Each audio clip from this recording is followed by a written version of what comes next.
नमस्कार दोस्तों, expert news में आपका स्वागत है। तो दोस्तों, आज की तारीख में यानी कि जो नवंबर के अंत में 2021 में एक वर्ल्ड में से एक बहुत खतरनाक न्यूज सामने आई है और वो है कोरोना वायरस के नए वेरिएंट के बारे में। दोस्तों, जब से कोरोना वायरस चाइना में से निकला 2019 में से, तब से पूरे दुनिया में उसने एक हाहाकार मचा दिया है। सबसे पहले 2019 में आया तो तब अक्टूबर नवंबर महीने में चाइना के वुहान से निकला था और पूरे वर्ल्ड में फैल गया, वो भी बिना किसी लोगों को पता चले। वाया जो लोग फ्लाइट से लोग आते जाते हैं उसके थ्रू पूरे वर्ल्ड में फैल गया।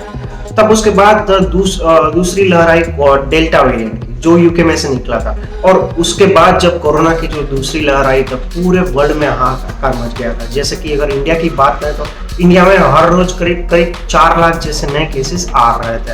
हालांकि इंडिया का जो स्ट्रॉन्ग डिटर्मिनेशन था वैक्सीनेशन का, 115 करोड़ से ज्यादा लोगों को वैक्सीन ले लिया है, पहला डोज और कुछ ने बीजा डोज, तो उसकी वजह से आज जो भारत में पर डे के जो केसेस है वो करीब मार्जिनली 10,000 के आसपास आ रहे हैं। अगर हम आज की बात करें तो यूरोप में ये केसेस है वो करीब 2 लाख से ज्यादा आ रहे हैं पर डे के। अगर हम अमेरिका की बात करें तो उसमें करीब 90,000 से ज्यादा केसेस आज की तारीख में 2021 नवंबर में आ रहे हैं। तो दोस्तों, उसके बाद एक बहुत खतरनाक न्यूज ये आ रही है कि एक नया वेरिएंट B1.1.59 करके आया हुआ है।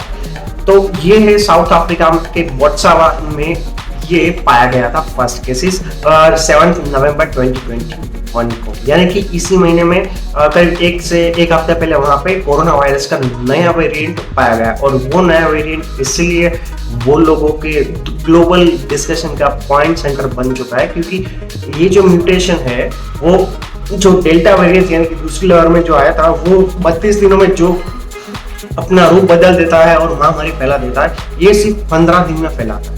अब बात तो बहुत सनसनीखेज है कि ये 15 दिन में फैलाता है, तो ये कैसा फैलाता है? बेसिकली ये जो वायरस होता है, एक मान के चलिए कि सेब जो होता है ना, सेब के ऊपर कांटे लगे हुए हैं, ठीक है। तो जो वैक्सीन मैन्युफैक्चरर है वो क्या करते हैं कि जो कोरोना वायरस का जो बेस होता है कि भाई एक सेब के आकार का जो बॉडी है उस पर जो स्पाइक लगे हुए हैं, तो वैक्सीन का काम है कि वो जो न्यूक्लियर स्पाइक होते हैं उसको न्यूट्रलाइज करना, यानी कि फिर सिर्फ बॉडी होगी तो वो आपके शरीर को कुछ कर नहीं पाएगी वो वायरस के।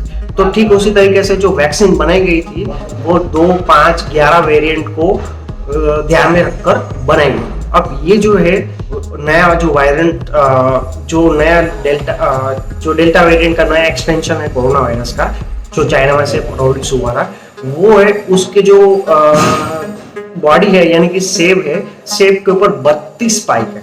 32 मतलब जो वो 11 से 12 था वो करीब उसका 3 गुना स्पाइक है। अब मानिए कि जो वैक्सीन आज जितनी भी मार्केट में अवेलेबल है वो उसी तरीके से डिफाइन बनाई गई है कि भाई वो मैक्सिमम 8 से 10 जो स्पाइक है उसको न्यूट्रलाइज कर सके।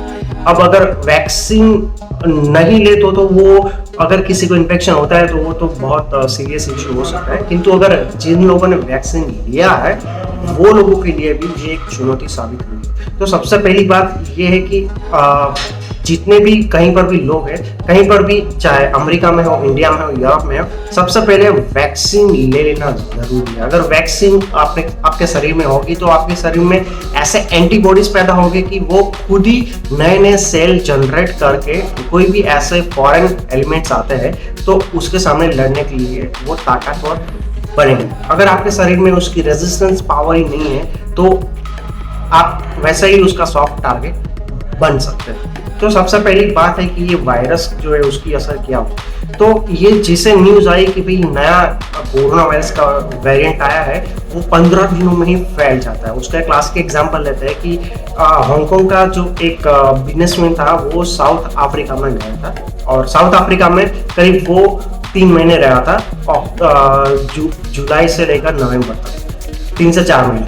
अब वहां पे उसने कोरोना वायरस का टेस्ट कराया, सभी नेगेटिव आया, हांगकांग में आया, फिर उसके बाद उसका क्या पॉजिटिव आया। तो ये जो केस जो है पॉजिटिव आया वो इतना इम्पोर्टेंट नहीं है, बट इतना इम्पोर्टेंट ये है कि किस तरीके से जो टेस्टिंग जो सीक्वेंसेस है उसको मैनिपुलेट करके ये वायरस बच गया। और इस तरीके से आज की तारीख में दुनिया में करीब 100 से ज़्यादा केसेस आ चुके हैं। सबसे ज़्यादा केसेस अफ्रीकन कंटिनेंट में है और बाकी के यूरोप में है, यानी कि यूके में है, और हांगकांग में कुछ कुछ केसेस है। तो इसके चलते पूरे वर्ल्ड में हाहाकार मचा है। अगर हम डाउ जोन्स की बात करें तो वो कल करीब करीब 700 पॉइंट्स डाउन था। अगर सेंसेक्स की बात करें तो वो करीब करीब 1500 पॉइंट्स डाउन चला गया था। तो ये ग्लोबल इकोनॉमी को एक्सटेंड करने के लिए एक नई चुनौती साबित हुई है।